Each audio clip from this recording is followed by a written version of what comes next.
¿cuál es a grandes rasgos la reforma laboral que pretendía sacar Milei? Ya que según muchos especialistas, ¿no?, con el DNU, se modificaban artículos que de alguna manera destruían parte de la ley de contrato de trabajo. El doctor Nicolás Schick, creo que ya experto en este tema, nos está escuchando. ¿Qué tal, doctor? ¿Cómo le va? ¿Qué tal? Muy buenos días, ¿cómo estás? Hola, ¿qué tal? Bueno, ahí estaba planteada la pregunta, ¿no? ¿Cuál es la reforma laboral que se intentaba sacar? Bueno, se intentó sacar, pero no se logró, porque en definitiva se había planteado un recorte de prácticamente toda la ley de contrato de trabajo, conformada por 44 artículos que fueron partes del decreto 7023, en donde era muy evidente que la Justicia Nacional del Trabajo iba a hacer lo que hizo, que era declarar su inaplicabilidad e inconstitucionalidad. Y por otro lado, bueno, en estos momentos es la Corte la que tiene la última palabra para determinar su procedencia o no. Lógicamente, yo menciono que esto iba a ser así porque no se cumplen ninguno de los requisitos que pide la Constitución en el 99, inciso 3, que son necesidad y urgencia. No había necesidad ni había urgencia para hacer semejante recorte tan drástico y, por supuesto, sin haber consultado absolutamente a nadie, los especializados, ni mucho menos haberse debatido en el Congreso, que es donde se debe debatir. Lo principal que se tocaba, doctor, del trabajador y de la ley de contrato de trabajo. Perdón, no escuché. ¿Qué era lo principal que se tocaba de la ley de contrato laboral? Bueno, se tocaba absolutamente todo, desde lo que era la contratación, lo que era la definición de una relación de trabajo, hasta la desvinculación. Es decir, se alteraba lo que era la definición propia de una relación de trabajo, y después se recortaban todas las multas, o sea que de alguna manera se premiaba a los empleadores incumplidores que tenían trabajadores no registrados, permitiéndole tenerlos de esa manera y desvincularlos gratuitamente. Lo que se hizo básicamente da la sensación, si uno lee en resumen, todo lo que se quiso hacer, pareciera que el trabajador es la casta, que es el responsable de haber destruido la economía, cuando es exactamente lo contrario. Y no hay ninguna razón para hacer esto. En primer lugar, porque la primera justificación que se utilizó para plasmar esto fue la industria del juicio. La industria del juicio no existe, es una ficción, no es real, y te lo voy a decir exactamente con estadísticas que no se mencionan, que justamente es publicada por la Cámara Nacional de Apelación al Trabajo, en donde esta modificación que se hizo, que afecta a 15 millones de trabajadores en todo el país, solamente en el año 2023 generó menos de 30.000 acciones judiciales, que te incluyó despidos, te incluyó accidentes, amparos. Entonces, la proporción es un 0,5%. Sí, pero Nicolás, perdón la interrupción. Digo, 30.000 denuncias, en algunos casos, a algunas empresas las fundís. Digo, entiendo tu postura porque sos abogado, pero también del otro lado, la gente que quiere poner una empresa y un empleado le hace un juicio, a veces lo funde. Esa justamente es una posición que no es tal, porque primero que si un empleador cumple, si registra y cumple y paga los aportes, no hay ningún juicio. Punto si registra, cumple y paga los aportes, probablemente no pueda abrir el comercio.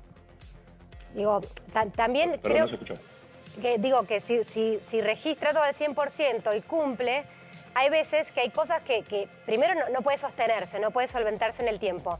De todos modos, es un debate de un lado y del otro, vos sos abogado y lo entendés de esa manera. Mi pregunta va por acá. Ante el escenario que vamos a tener ahora, que va a tener que ver con una escasez laboral, ¿las normas que planteaba el DNU no pueden estar un poco más adecuadas a este nuevo proceso que vamos a tener de perder el proteccionismo laboral?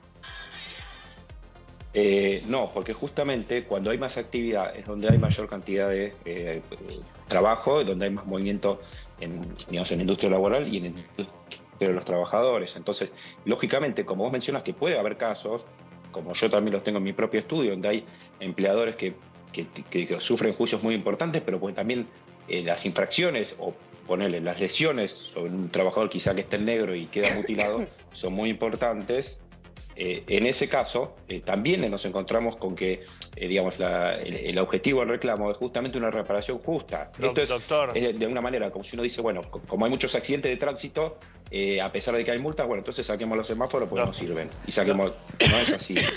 Acá, justamente la estadística que es lo que yo quiero dejar en claro, donde además el nivel de desempleo no es tal, porque hay un 6% de desempleo publicado, mencionado por el INDEC, donde ya es un organismo que, si bien sufrió cuestiones de credibilidad, hoy no es tal. Entonces no es que tampoco se va a generar mayor empleo. Acá la situación es otra. Yo entiendo y creo que la clave es no castigar al empleador con semejante cantidad de aportes y contribuciones que tiene que hacer, porque precisamente es casi el 70% del salario, entre el 60 y 70% del salario, que se queda el Estado por registrar a un trabajador. Entonces eso es lo que desalienta a no tener registrado. Yo creo que ningún empleador quiere, digamos, no tener registrado un trabajador y estar en riesgo. Pero a veces cuando uno se pone a hacer las cuentas y es entendible, un cálculo financiero, y dice, bueno, yo prefiero dárselo al trabajador y no tenerlo totalmente registrado, y bueno, las consecuencias después son otras. Pero de la forma que estaba planteado todo esto, también es el Estado el que pierde. Doctor, ¿me escucha? Cuando un empleado... Doctor, ¿escucha? Sí. Una pregunta, por sí o por no, como se diría en otra época. Me permito reversionar la pregunta de Angie, mi compañera de trabajo. ¿Usted conoce más empresas que hayan cerrado porque tuvieron que pagar una indemnización impagable? ¿O conoce más empresas que hayan cerrado porque las malas políticas económicas llevaron a una recesión galopante que le secó los bolsillos a la gente? Mira, te lo voy a responder. Ese fue el mismo argumento que se utilizó en el 2002, cuando la Corte sacó un fallo justamente prohibiendo la extensión de responsabilidad a los integrantes de las sociedades y decían que eran los trabajadores o los juicios laborales que eran los que iban a generar incertidumbre, imprecisión, falta de inversión, y eso no es así. Justamente cuando las empresas se cierran no es por un juicio o no, porque yo te puedo decir también del otro lado que hay muchas empresas que vacían su patrimonio para no responder a los reclamos, que transfieren a otros socios, que digamos, cometen fraudes y simulaciones, que para eso hay todo un sistema legal de seguimiento. Pero ninguna empresa va a dejar de invertir por la contratación de un trabajador. Y la onerosidad justamente se da, como mencionaba, por la cantidad de cargas tributarias que hay. Y además te menciono otra cosa.